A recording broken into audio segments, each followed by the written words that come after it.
सो बच्चों, आज हम स्टार्ट करने वाले हैं क्लास 10th इंग्लिश का एक बहुत ही इंटरेस्टिंग और हार्ट टचिंग चैप्टर जिसका नाम है द थीफ स्टोरी।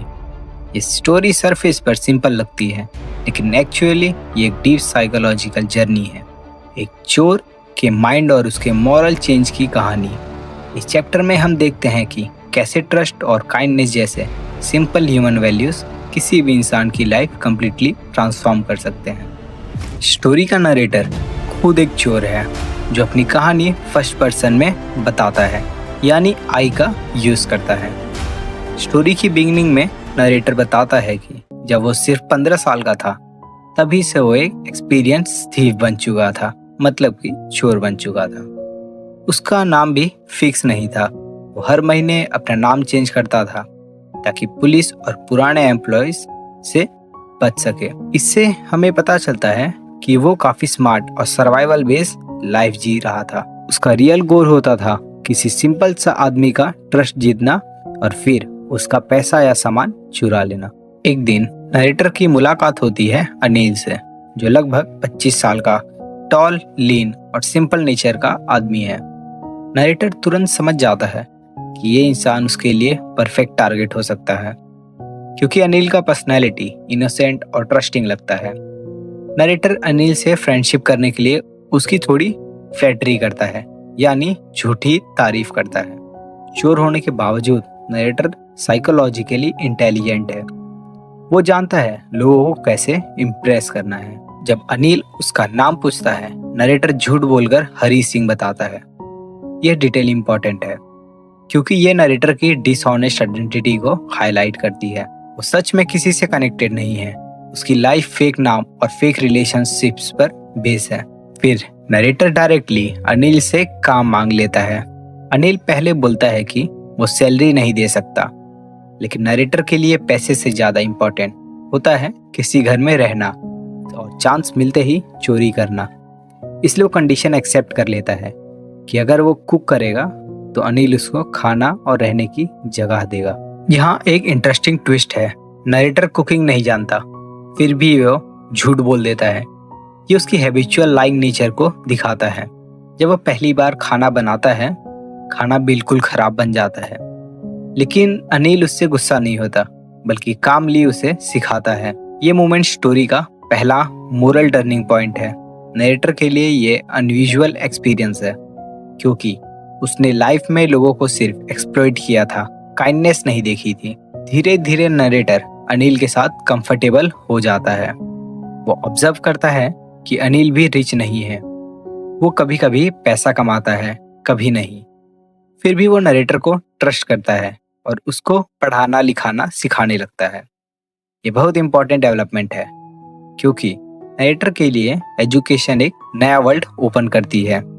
अनिल उसको प्रॉमिस करता है कि अगर वो पढ़ लेगा तो एक दिन पैसा कमा सकता है और रिस्पेक्टेबल लाइफ जी सकता है। यहाँ नरेटर के माइंड में पहली बार एक ऑनेस्ट फ्यूचर का आइडिया आता है, लेकिन नरेटर का थीफ इंस्टिंक्ट अभी भी खत्म नहीं हुआ होता। एक दिन अनिल कुछ पैसा कमाता है और नरेटर को पता चलता है कि घर में 600 रुपए रखे हैं। उस समय के कंटेक्स्ट में यह अमाउंट काफी बड़ा होता है। नरेटर के माइंड में कॉन्फ्लिक्ट स्टार्ट होता है। एक तरफ उसकी पुरानी हैबिट चोरी करने की और दूसरी तरफ अनिल का ट्रस्ट और काइंडनेस। इंटरनल कॉन्फ्लिक्ट स्टोरी का इमोशनल कोर है। फाइनली नरेटर टेम्पटेशन से हार जाता है और रात को पैसा चुरा लेता है।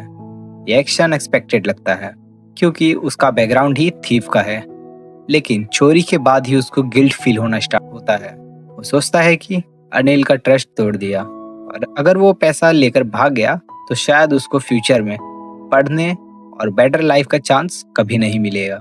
यानी उसको रियलाइज होता है कि पैसा शॉर्ट टर्म बेनिफिट है, लेकिन एजुकेशन और trust long term benefit. Narrator railway station तक पहुंच जाता है, लेकिन वहां उसका कॉन्शियस उसको डिस्टर्ब करता है। वो इमेजिन करता है कि अनिल सुबह उठकर पैसा मिसिंग देखेगा और हर्ट होगा। ये इमोशनल इमेजिनेशन नरेटर का ट्रांसफॉर्मेशन का टर्निंग पॉइंट बन जाता है। वो रियलाइज करता है कि अनिल ने उसके साथ कभी बुरा नहीं किया, उसको शेल्टर दिया, फूड दिया और पढ़ाना भी स्टार्ट किया।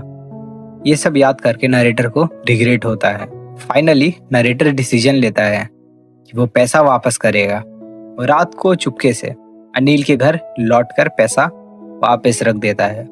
ये एक्शन सिंबलाइज करता है कि नरेटर मॉरली चेंज हो रहा है। ये सिर्फ पैसा वापस करना नहीं है, ये एक थीफ का ऑनेस्टी की तरफ पहला स्टेप है। नेक्स्ट मॉर्निंग नरेटर प्रिटेंड करता है कि सब नॉर्मल है। अनिल उसको कुछ नहीं बोलता, लेकिन उसके बिहेवियर से नरेटर को फील होता है कि अनिल को सब पता चल गया है। फिर भी अनिल उसको ब्लेम नहीं करता। इंस्टेड वो नरेटर को एक 50 रुपए का नोट देता है और बोलता है कि अब से वो रेगुलर पैसा कमाएगा। ये जेस्चर नरेटर के लिए शॉकिंग है, क्योंकि अनिल ने उसको पनिश नहीं किया बल्कि रिवॉर्ड दिया।